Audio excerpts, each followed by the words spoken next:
ignorant problem. So whether you like it or not, every money that exits your life is exiting your life because somebody that is a problem solver is making money from you. Question: how many problems are you solving and how much money is coming to you? Money is called currency because it flows. It's a current. And it is either flowing to you or flowing away from you. And let me tell you something. One man's problem is another man's prosperity. You know, like I said yesterday or Sunday, I don't know whether it was yesterday or Sunday. We always say God forbid, right? God forbid, but life permits. There are many things that God has forbidden, but they are still happening. You know why? We wake up every day, I shall not die but live, but somebody must die.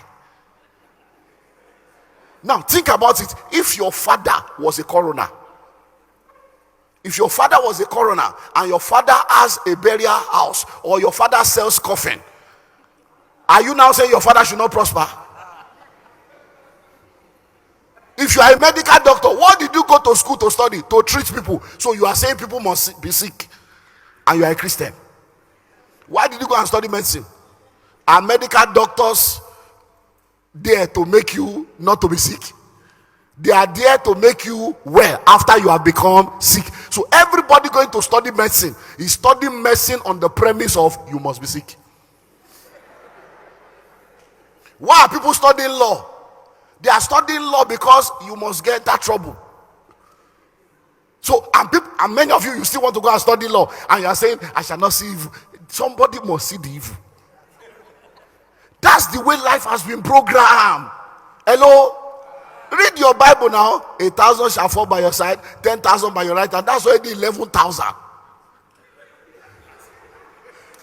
Yet no evil will come near your dwelling. So for you, 1,000 here, 10,000, 11,000, and you will still be standing. But 11,000 people have already suffered. 11,000 people have already died. So one man's problem is another man's prosperity. So if we are talking about money, money is hiding in problem. So when you move into that area, you are trying to dry clean your clothes, and you discover that there is no dry cleaner, that's a money. You will be the dry cleaner. You move into a new estate, you are trying to do your hair, the nearest salon is far away, and you are complaining, there's no salon here, I'm so tired, I can't go to that place. And somebody else says, it's true, in fact, that place is so far, I wish we have a salon here. Somebody's wishing. Before you know it, 300 people are wishing, and nobody's working. If only one person out of the 300 people that are wishing will open the salon, the 299 will become the customer. That's the way people prosper. Like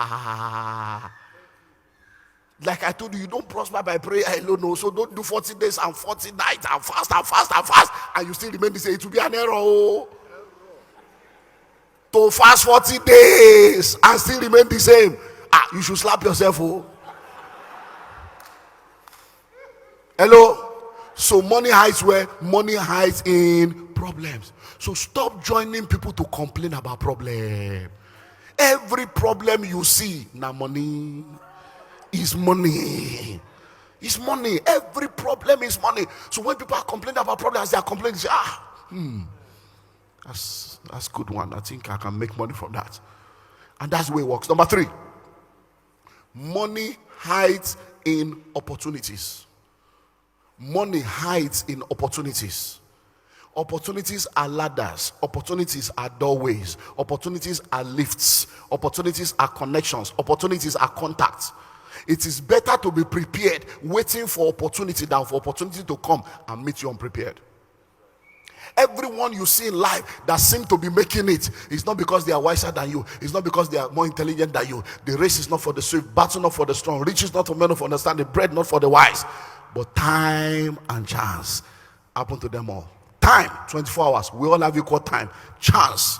What you do with the equal time determines the chances you can take advantage of. So if you use your time well, the chance will favor you. So everybody that's become successful has become successful because opportunity met with preparation. Look into your life, you will realize that there are many opportunities that came, but you did not prepare for it. So it came and it left. So you are looking for money, money hides in opportunities. So every time an opportunity show up, Be sensitive to take advantage of it. Jesus Christ says, Jerusalem, Jerusalem, thou hast not known the day of thy visitation. The Bible talks about the sons of Issachar. He said they understood the time and they knew what Israel ought to do at every point in time. So like I was saying yesterday about real estate, the very minute you heard on the news or read in newspaper that Ghana has discovered oil, it's simple common sense. Wherever oil is discovered, the next 10 to 20 years, every land within that area is on the upward spiral. So the very minute you discover that they have discovered oil in one village, you should start going to buy land in that village. You don't need any spirits. It's simple opportunity. It's called opportunity pursuit. You see opportunity, you pursue it. I was telling someone, I was discussing with someone about the new airport because I'm going to, where am I going to? Kumasi, right? Yeah. I'm going to Kumasi on Thursday morning. So I was asking that, so is it the same? Which airport? Is it the former one? So I was just say, oh no, that in fact they are planning to build another airport.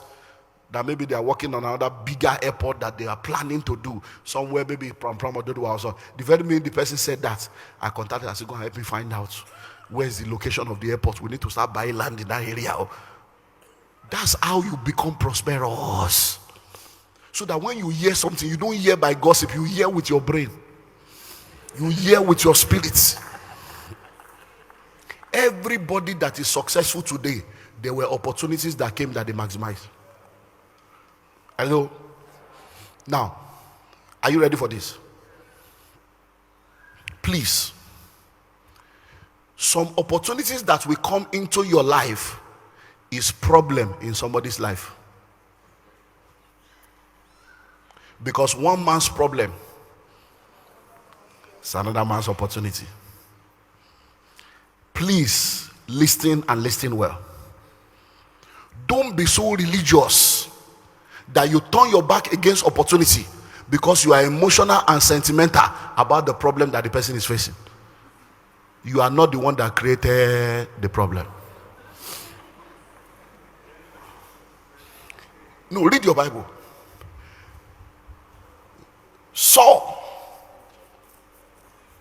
was anointed by Samuel.